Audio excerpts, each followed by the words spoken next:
स्वागत करती हूं। आइए देखते हैं खबरें विस्तार से। राजधानी दिल्ली के पटेल नगर क्षेत्र में तारीख 14/4/2016 को स्वराज अभियान के ऑफिस का भव्य उद्घाटन हुआ। उद्घाटन के समय स्वराज अभियान के अध्यक्ष श्री योगेंद्र यादव एवं श्री अजीत झा एवं प्रोफेसर आनंद और PS शारदा जी मौजूद रहे। दिल्ली से GNN टीम की रिपोर्ट। हमारे प्रमुख साथी, संस्थापक साथी प्रोफेसर योगेंद्र यादव भी आपके सामने हैं। वैसे तो ये मौका दिल्ली कार्यालय के उद्घाटन का था, पर आज 14 तारीख है की जयंती भी है और स्वराज अभियान का स्थापना दिवस भी है। मैं अपने अध्यक्ष प्रोफेसर आनंद कुमार से कहूंगा कि प्रेस कॉन्फ्रेंस में स्वराज अभियान की तरफ से कुछ बातें रखें। भाई साहब, आपको ऊंचा बोलना पड़ेगा, पूरे प्रिंट वाले साथी पीछे तक आवाज पहुंच पाए वो नहीं और पहुंच जाएंगे। पीछे एक बार एंश्योर कीजिए पीछे कोई न बोले, और कृपया स्वराज अभियान का कोई भी साथी यहाँ खड़ा न रहे। पत्रकारों को हम थोड़ा दें, भाई हमारे मेहमान लोग आए हैं, हम अपना लालच छोड़ दें, हम पीछे हट जाएं। अभियान के साथी हैं, हमारी प्रतिबद्धता की यही निशानी है कि हम लोग यहाँ से हट जाएं। और प्रिंट के साथी एटलीस्ट सुन पा रहे हैं? माफ कीजिए, हम व्यवस्था नहीं देख पाने की, अब लग रहा है कि छोटी जगह थी, लेकिन आप सुन पा रहे हो पहले तो स्वराज अभियान सबके आगे का स्वागत करता है। हम आज भारतीय संविधान के महान शिल्पियों में से एक डॉक्टर भीमराव अंबेडकर की 125वीं जयंती को प्रणाम करते हुए स्वराज अभियान की पहली वर्षगांठ का उत्सव मना रहे हैं। आज हमने 14 अप्रैल 2015 को गुड़गांव के राष्ट्रीय अधिवेशन से शुरू स्वराज अभियान यात्रा का 1 साल पूरा किया है। हमने ये तय किया था कि देश बहुत बड़ा है।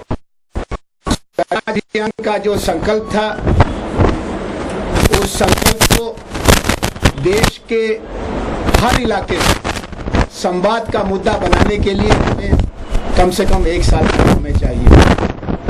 हमको 750 से ज्यादा जिलों वाले इस देश में कम से कम 100 जिलों में अपनी सदस्यता का आधार चाहिए। 30 प्रदेशों वाले इस राष्ट्र में कम से कम 4-5 प्रदेशों में हमारी कम से कम 1/3 जिलों में इकाइयां होनी चाहिए। तब हम ये मानेंगे कि स्वराज अभियान देश की धड़कन को पहचानता है और देश की जरूरत को स्वर देने में समर्थ है। इस काम में हमको पिछले 1 साल में 4 मोर्चों पर देश को एकजुट करने में सफलता मिली है। देश का किसान और देश के गांव 65% भारत हैं और राजनीति में वो पूरी तरह से हाशिए पर फेंक दिए गए हैं। हमने सबसे पहला कदम भारत की केंद्रीय सरकार की किसानों की जमीन पर बढ़ रही लालच के खिलाफ एक मोर्चा बनाने का था। 40 से अधिक छोटे बड़े किसान संगठनों का हमने एक मोर्चा बनाया, जय किसान आंदोलन की स्थापना की। 10,000 गांव से सुदूर दक्षिण से लेकर के कन्याकुमारी और कश्मीर तक के गांव से 10,000 गांव से मिट्टी लाके हमने 10 अगस्त को प्रतिरोध का प्रदर्शन किया। संसद के सामने जॉइंट पार्लियामेंट्री कमेटी को अपनी समझ बताई और ये बड़ी खुशी की बात हुई कि स्वराज अभियान का ये नन्हा कदम देश के बाकी किसान आंदोलनों की मदद से सफल हुआ। केंद्र सरकार पीछे हटी और भूमि अधिग्रहण बिल के बारे में उन्होंने अपनी जिद छोड़ी। किसान विरोधी सरकार एक तरह से सहमी। दूसरा मुद्दा जो देश के सामने हमको दिखाई पड़ा वो था घर से लेकर के केंद्र तक, स्कूल से लेकर विश्वविद्यालय तक शिक्षा स्वराज का घटता दायरा, और हमने इसके लिए नवंबर में पूरे देश के शिक्षा से जुड़े शिक्षा शास्त्रियों, विद्यार्थियों, शिक्षकों और अभिभावकों का एक संवाद किया और एक शिक्षा स्वराज नाम का मंच और भारत की शिक्षा को सुधारने के लिए एक 6 सूत्री कार्यपत्र बनाया। ये बहुत अफसोस की बात है कि आज हिंदुस्तान के विश्वविद्यालयों में सरकार विद्यार्थियों पर हमलावर हो गई है, विद्यार्थियों को देशद्रोही की तरह से देख रही है। उसको शिक्षा स्वराज के बताए सूत्र की तरफ ध्यान देना चाहिए था। तीसरा मुद्दा जो स्वराज अभियान ने उठाया साथियों, वह भारत में आम आदमी पार्टी बनने के बाद से बिखर चुके भ्रष्टाचार विरोधी संघर्ष के सिपाहियों के जत्थे को जोड़ने का था। और अभी हमने 27-28 फरवरी को जस्टिस हेगड़े, जस्टिस शाह, शांति भूषण जैसे अति सम्मानित न्यायविदों की मदद से फिर से एंटी करप्शन टीम कन्वेंशन किया और उसमें से whistle blower forum of India का जन्म हुआ है, जो आज गांव कस्बे से लेकर के राज्यों के मुख्यालयों में लड़ रहे लोगों के लिए एक मजबूत बांह की तरह से बन गया है। एक चौथा सवाल हमारे आप सबके सामने खुल करके आ गया है, जिसमें रोज सरकार घी डालने का काम कर रही है, वो है पूरे देश में सामाजिक असहिष्णुता और सांप्रदायिक हिंसा का माहौल बनाना। हमने अमन कमेटी का काम पलवल के, वल्लभगढ़ के मस्जिद और मंदिर के सवाल से शुरू करके बंबई के गरीब बस्तियों में रहने वालों तक पहुंचाया है और अमन कमेटी हमारा चौथा मोर्चा है सांप्रदायिक सद्भाव का। ये बहुत संतोष की बात है कि आज जैसा अभी हमारे राष्ट्रीय महासचिव प्रोफेसर अजीत झा जी ने रिपोर्ट बताई है, 112 जिलों में स्वराज 117 जिलों में, योगेंद्र जी ने करेक्ट किया, 117 जिलों में हमारे जो संकल्प के आधार पर हमने अपने लिए एक पहली शर्त रखी थी कि इसमें सक्रिय 100 सदस्य कम से कम बने, तो 117 जिलों में हमको प्रत्युत्तर मिला है। और आज इस समय हम आपको सीधे 1 मिनट के अंदर 117 जिलों से जोड़ने की क्षमता रखने वाला संगठन बन चुके हैं। हमारा दूसरा कदम था कि हम आंतरिक लोकतंत्र जो पहला वादा किया था कि हम नकारात्मकता में, नेगेटिविटी में अपना समय नहीं लगाएंगे। हमारे कई मीडिया के साथियों को लगता था, आज भी लगता है, कि दिल्ली की रूलिंग पार्टी के खिलाफ कोई बयान लेना है तो इन लोगों से पूछ लो। और आपको पता होगा आधा समय हम हाथ जोड़ते हैं, कहते हैं हमारा ये काम नहीं है, बहुत और काम है, हम वो करना चाहते हैं। जहां सिद्धांत का मुद्दा आया, लोकपाल बिल को तबाह करने का मुद्दा आया, हम हिम्मत से सड़क पे खड़े हुए, जम के प्रतिरोध किया। लेकिन हर रोज खड़े होकर और अपना सारा समय केवल नकारात्मकता में लगाना, हमने कहा था कि ये काम नहीं करेंगे। गुड़गांव में अनुरोध भी किया था मैंने हाथ जोड़ के। और आज 1 साल बाद हम कह सकते हैं कि जो प्रमुख काम हमने गिनाए, आनंद जी ने जो जो काम गिनाए, वो किसी एक सरकार, एक पार्टी, एक व्यक्ति, हमारे किसी अतीत के विरोध में नहीं है। देश के भविष्य के काम है, देश की भविष्य की दिशा तय करने वाले काम है। जब देश के तमाम किसान संगठन थक चुके थे और ऐसा लग रहा था कि इस देश में अब किसानों का कोई आंदोलन हो नहीं सकता, उस समय जय किसान आंदोलन ने देश के तमाम दूसरे संगठनों के साथ जुड़ के एक नहीं तमाम इनिशिएटिव लिए। ट्रैक्टर मार्च किया भूमि अधिग्रहण कानून के खिलाफ, सूखा में संवेदना यात्रा की कर्नाटका से लेके हरियाणा तक, बुंदेलखंड में सर्वेक्षण किए, मुख्यमंत्रियों को चिट्ठी लिखी, ऑल्टरनेटिव बजट भी पेश किया हमने। जिस दिन अरुण जेटली जी अपना संसद में बजट पेश कर रहे थे, हम यहाँ दिल्ली में किसानों का बजट अलग से पेश कर रहे थे। पहली बार देश के इतिहास में वो भी हुआ। और प्रशांत जी के नेतृत्व में इस वक्त एक अभूतपूर्व केस चल रहा है। पिछले महीने भर से सुप्रीम कोर्ट में पर निगाह रखने वाले पत्रकारों को भी अब लग रहा है कि कुछ बहुत अनूठी चीज कोर्ट नंबर 8 में चल रही है, जिसको रोज देखा जा रहा है।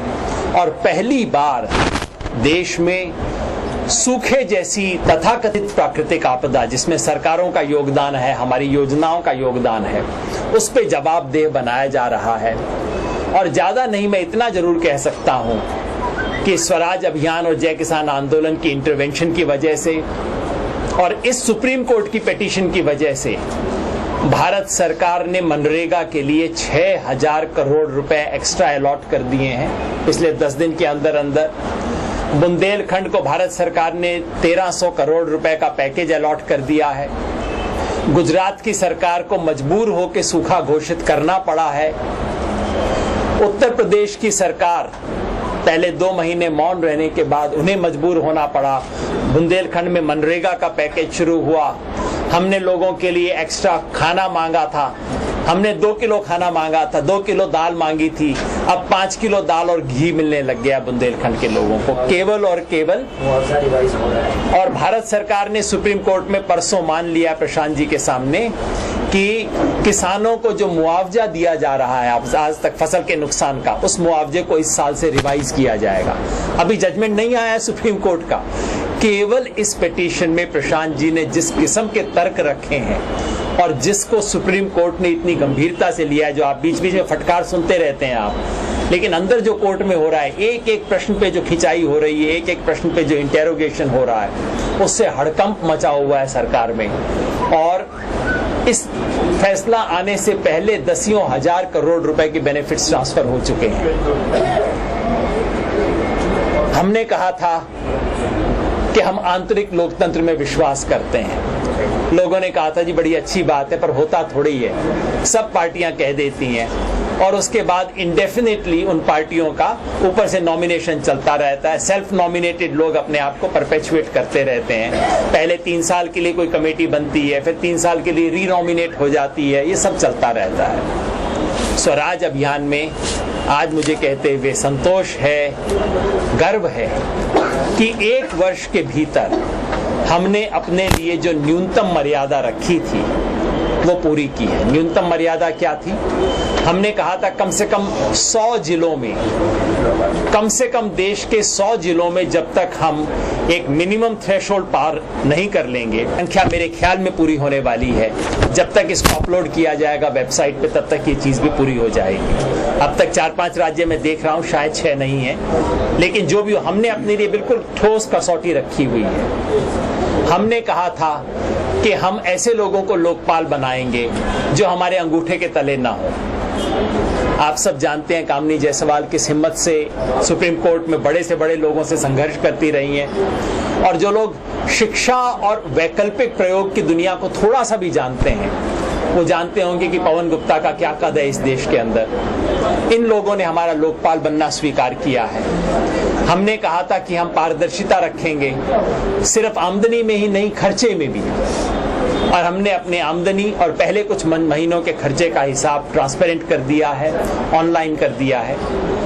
हमने उम्मीद की थी कि ये सारा करके हम अपने चुनाव भी 14 अप्रैल तक संपन्न कर लेंगे, उसमें हमें 2 महीने की देर हुई है, लेकिन आज हमारे अध्यक्ष जी ने हमारे चुनाव का पूरा शेड्यूल आपके सामने रख दिया है।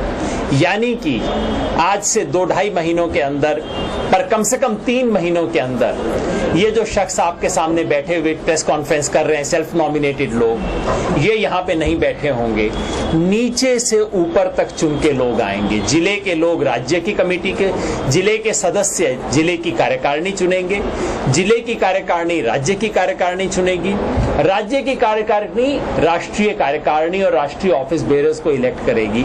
तो नीचे से ऊपर तक इलेक्ट होने वाला पहला एक राजनीतिक आंदोलन होगा जिसमें सचमुच ये सारी चीजें पूरी की जाएंगी। हमने अपने तमाम रेजोल्यूशंस में कहा है, हम कोई एनजीओ नहीं है, कई बार जिक्र हो जाता है हमारा एनजीओ के रूप में, आप जानते हैं गुड़गांव में पहले दिन से हमने कहा था हम कोई एनजीओ नहीं है। हम इस देश में वैकल्पिक राजनीति की स्थापना करना वाला एक आंदोलन है। We are a movement for establishment for alternative politics in this country. और हमने कहा था कि जब हमारी अपनी इंटरनल कसौटियों को, क्राइटेरिया को हम पूरा नहीं करेंगे, तब तक ये ठीक नहीं है कि हम कोई भी राजनीतिक निर्णय की तरफ बढ़ें। आज हम ये कह सकते हैं कि हमने उन कसौटियों को पूरा कर लिया है। आंतरिक इलेक्शंस होंगे इस संगठन में। आंतरिक इलेक्शन से चुन के आया हुआ नया नेतृत्व, जो हम उम्मीद कर रहे हैं कि हमसे अलग होगा और हमसे बेहतर होगा, वो नेतृत्व आगे इस आंदोलन की राजनीतिक दिशा के बारे में फैसले लेगा। धन्यवाद। अगर आपके पास कुछ सवाल हो। जी आगे आ जाइए। सर वीरेंद्र जी। हाँ जी आगे आ जाइए। सर बाहर आने की जगह नहीं है। सॉरी। राजनीतिक मंच बोला था कि राजनीतिक मंच है, क्या अब स्वराज अभियान राजनीतिक पार्टी बनने की ओर अग्रसर हो चुका है? जैसा मैंने कहा, हम एक राजनीतिक आंदोलन हैं। हमने पहले दिन से कहा है, आज भी हमारा वही स्टेटस है। हमने अपने कार्यकारिणी में फैसला लिया था कि राजनीति में और चुनावी